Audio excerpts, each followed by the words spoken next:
DRG Kids. कहाणी जादूचा शिक्का. उत्तमगड नावाचं एक राज्य होतं. त्या राज्यात राजकुमारी भद्रा तिच्या सौंदर्यासाठी खूप प्रसिद्ध होती. एक तर राजकुमारी आणि त्यात खूप सुंदर, त्यामुळे तिला त्याचा अभिमान होता. त्याच राज्यात एक लोहार आपल्या परिवारासह राहत होता. तो राजाच्या इथे तलवार, भाले आणि अजूनही लोखंडाचे सर्व अवजार बनवत असे. आणि लोहाराची मुलगी सुमती राजकुमारीला सजवण्यामध्ये व्यस्त राहत असे. ज्यामुळेच राजकुमारी भद्रा आणि सुमिती चांगल्या मैत्रिणी झाल्या होत्या. सुमिती सुद्धा सुंदरतेमध्ये राजकुमारी भद्रापेक्षा काही कमी नव्हती. राजकुमारी, तुम्ही किती सुंदर दिसत आहात. सुंदर तर मी दिसतेच, पण तू सुद्धा काही कमी सुंदर नाहीयेस. असाच वेळ जात राहिला आणि काही दिवसानंतर राजकुमारी भद्राचं लग्न कुशालगडचा राजा भद्रसेन सोबत झाले. आणि कुशालगडमध्येच ललित नावाचा एक लोहार होता. त्याचं लग्न सुमितीशी झालं. परंतु राणी भद्रा आणि सुमिती ह्या एकमेकींच्या मैत्रिणी नव्हत्या. सुमिती आई जगदंबेची उपासना करत असे. ती आई जगदंबेची भक्त होती. माते, मी किती वर्षांपासून तुझी पूजा अर्चना करते, मग त्याचं फळ मला कधी मिळेल आई? तिचं हे बोलणं तिचा नवरा ललित ऐकतो आणि तिला म्हणतो, काय झालं सुमती? तू इतकी दुखी का आहेस? बघा ना, मी लहान असल्यापासून आईची सेवा करते, पण ती माझं ऐकतच नाही. तू असं का म्हणत आहेस? माझे वडील लोहार होते आणि तुम्ही सुद्धा लोहार आहात. राजकुमारी आणि मी सुंदरतेमध्ये एक समान होतो, पण ती राजाची मुलगी होती म्हणून ती आज राणी आहे आणि मी लोहारची बायको. निराश नको होऊस. सगळ्यांचं आपलं आपलं नशीब असतं. हे बोलून ललित तिथून निघून जातो. राणी भद्रा तर माझी मैत्रीण आहे. तिला मदत मागितली तर नक्कीच ती माझी मदत करेल आणि मग माझ्या नवऱ्याला हे लोहाराचं काम नाही करावं लागणार. हाच विचार करून ती राजमहालात जाते. सुमिती राजमहालात जाते आणि सैनिकाला म्हणते की तिला राणीला भेटायचंय. मला महाराणींना भेटायचंय. तुम्ही कोण आहात? मी त्यांची मैत्रीण आहे. सैनिक राणीच्या कक्षात जातो. महाराणींचा विजय असो. तुम्हाला भेटायला तुमची कोणी मैत्रीण आली आहे. ठीक आहे, तिला आमच्या कक्षात पाठवून द्या. जा, तुम्ही महाराणींना भेटू शकता. सैनिक सुमितीच्याकडे जातो आणि सैनिक महाराणीच्या कक्षाकडे बोट दाखवतो. सुमिती महाराणीच्या कक्षात जाते आणि तिला पाहून खूप आनंदी होते आणि म्हणते, किती वर्षांनी आपण भेटतोय महाराणी भद्रा. कोण आहेस तू आणि आपण एकमेकींना ओळखतो का? महाराणी भद्रा, मी तुमची बालपणीची मैत्रीण सुमिती. तुम्ही मला विसरलात का? मैत्रीण? मी तर तुला ह्या आधी कधीच बघितलेलं नाहीये आणि तुला बघून तर असं वाटत नाही की तू कुठल्या राजघराण्यातली असशील म्हणून. मग तू माझी मैत्रीण कशी असशील? माझ्याकडून चूक झाली महाराणी की मी तुम्हाला तुमची मैत्रीण आहे असं सांगितलं. या अपराधासाठी मला माफ करा. ठीक आहे, केलं माफ. आता जा इथून. आणि हो, लक्षात ठेव, पुन्हा अशी चूक होता कामा नये, नाहीतर माझ्या राज्यातून तुला हाकलवून लावीन. अशी चूक पुन्हा कधी नाही होणार. माफ करा महाराणी भद्रा. सुमिती रडत रडत घरी निघून जाते. आणि तिकडे महाराणी भद्रा सैनिकांवर चिडत म्हणते, तुला इतकंही समजत नाही की कुणीही माझी मैत्रीण कशी काय असू शकते? जरा तिला बघ, मला बघ.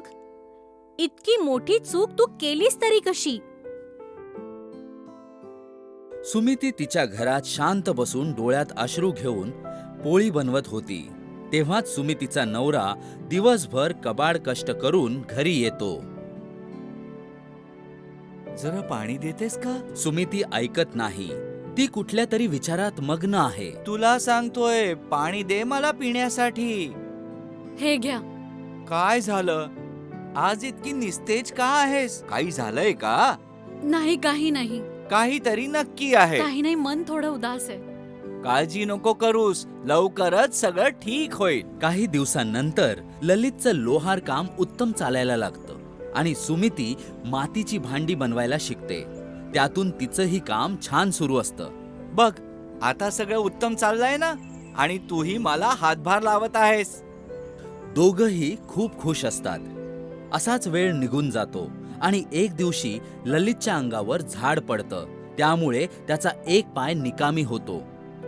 तो बरेच दिवस घरातच असतो आणि त्यामुळेच घराची सगळी जबाबदारी सुमितीवर येऊन पडते. आपल्या आनंदाला कोणाची नजर लागली कोणास ठाऊक. आता कुठे चांगले दिवस येत होते, आता सगळं तुलाच सांभाळावं लागतंय. असं काही नाही हो, हे दिवसही निघून जातील. तुम्ही दुःखी नका हो. एक दिवस सुमितीची शेजारीण तिच्याकडे येते आणि म्हणते, सुमतीताई, आम्ही डोंगरातल्या नदीच्या दर्शनासाठी जातोय. तू सुद्धा येणार आहेस का? नाही ताई, मी माझ्या नवऱ्याला सोडून नाही येऊ शकत. त्यांची काळजी कोण घेईल? अच्छा अच्छा, ठीक आहे. एक काम कर, तू तुझ्याकडचा एक सिक्का दे, मी तुझ्या नावानं नदीत टाकते. असं म्हणतात की नदी मागेल ती इच्छा पूर्ण करते. सुमितीने एक शिक्का काढून त्या शेजारणीला दिला आणि म्हणाली, हे घ्या ताई, नदीत टाकून द्याल. ठीक आहे. जेव्हा शेजारीण बाकी लोकांच्या सोबत नदीत जाते तेव्हा ती तिच्याकडचा शिक्का आधी नदीत टाकते. मग सुमितीचा शिक्का नदीत टाकते. जसा सुमितीचा शिक्का नदीत पडतो त्या जागी सोन्याच्या 2 बांगड्या तयार होतात. अरे देवा, हा काय चमत्कार आहे! मी अशा बांगड्या आधी कधीच बघितल्या नाहीत. मी पटकन जाऊन सुमतीला सांगते हे. शेजारीण सुमितीच्या घरी जाते. सुमती, अगं ए सुमती, कुठेस तू? काय आहे ताई? काही झालं का? अगं तुला माहितीये का, तू जो शिक्का दिला होतास मला नदीत टाकायला? हो, दिला होता ना. तुम्ही टाकला नाही का? अगं सुमती, मी तो टाकला आणि तो टाकताच त्या पैशाच्या 2 सुंदर हिऱ्याच्या बांगड्या बनल्या. ह्या बघ, मी त्या बांगड्या घेऊन आलीये.